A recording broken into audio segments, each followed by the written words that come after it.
Kundalini Bodywork is not designed to give us a Kundalini rising, but to prepare the body for one. It brings us into a state of health and balance by allowing orgasmic energy to vibrate in every cell of our body and in every one of our energy centers or chakras.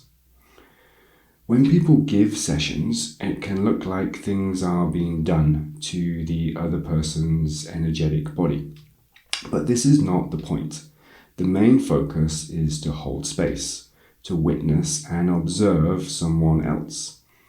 Most people know that we cannot observe something without influencing it, as quantum physics has recently taught us, and Buddhists have been teaching for thousands of years.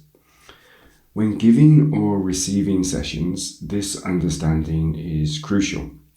Regardless of gender, the person receiving the session is mainly in their feminine, and the person giving the session is mainly in their masculine. When in our feminine, we are in a place of surrender, allowance, acceptance, and able to receive, saying yes to our pain and yes to our pleasure, without judgment, resistance, or attachment. This is how we program a non-dual experience into the body, by putting non-judgment, non-resistance, and non-attachment into our bodies. We start to act from this knowledge in day-to-day life. Holding the masculine pole is one of observing and holding space, just being present and aware, being a mirror for the other person in their feminine as they find deep connection with themselves through connection with us. The masculine pole in us, that is really them. This is the foundation of polarity work and non-dualism, that everything is already integrated and everything is already at one. We don't need to do very much other than to stay present, simply being and holding the masculine pole for the other person to fully embody and experience their feminine. When learning Kundalini Bodywork, our self-development, self-mastery, personal vibration, and understanding of our own masculine and feminine polarities is our main concern. It has very little to do with technique in the way an osteopath, chiropractor, or back doctor works, but more about being able to truly listen to another person's body, holding space for them to express more. We can encourage them to express through our connection with them, and this is where the grey line between holding space and doing things becomes very thin. Eventually, if we study this practice for long enough and move into advanced trainings, there are things we may be guided to do in another person's energetic body, but this should never be from our mind, although the mind needs to know what we are doing. It is the connection and communication with the person receiving that gives the session depth and meaning. This connection is with their energetic body and emotional bodies, and in brief moments their mind, and for lack of better words, their higher self and subconscious. Learning to listen to these other parts of a person's psyche is a skill that comes from receiving these sessions and from learning to listen and develop a better relationship with our own subconscious intuition and higher selves.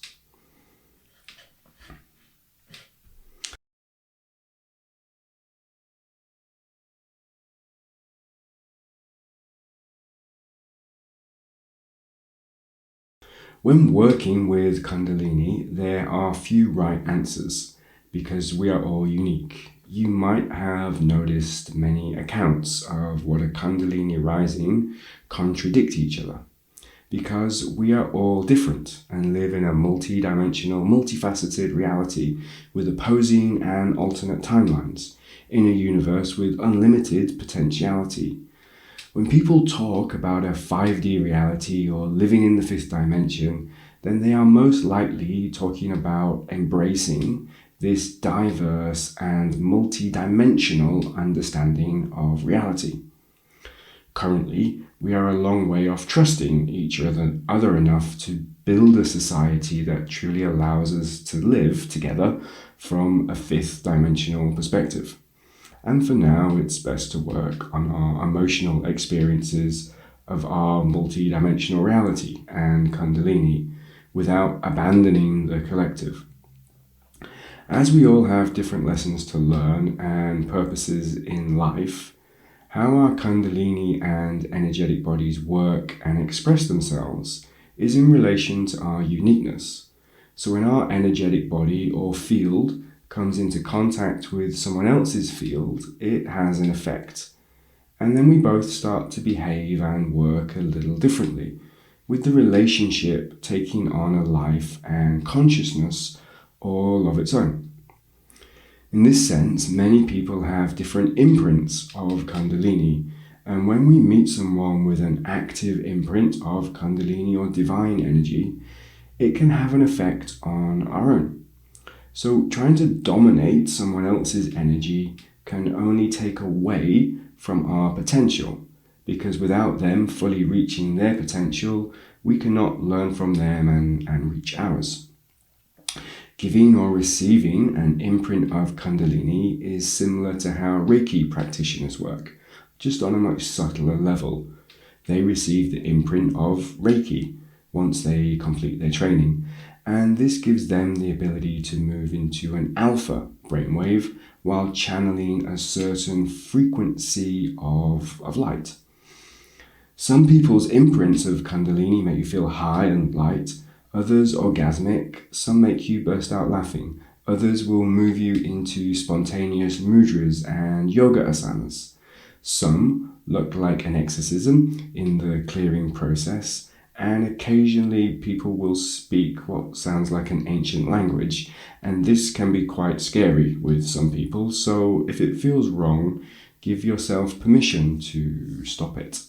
Once you've activated your own Kundalini with the help of someone like me or not, it means when working with other people, regardless of what your personal vibration is, over time, you are likely to experience all of these and maybe some more that I have not yet encountered, because you're helping someone else access their unique expression of consciousness, of Kundalini, and they're allowing you the privilege of witnessing them. The key to really developing your own imprint of Kundalini is not to overly dominate someone with your energy or perspective, but to inspire and support them enough to find their own. This starts to highlight one of the major dangers of Shaktipat, which we will talk about later.